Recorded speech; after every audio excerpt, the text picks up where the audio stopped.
The heavens proclaim the glory of God.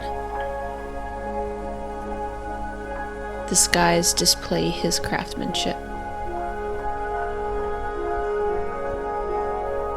Day after day, they continue to speak. Night after night, they make him known. They speak without a sound or a word.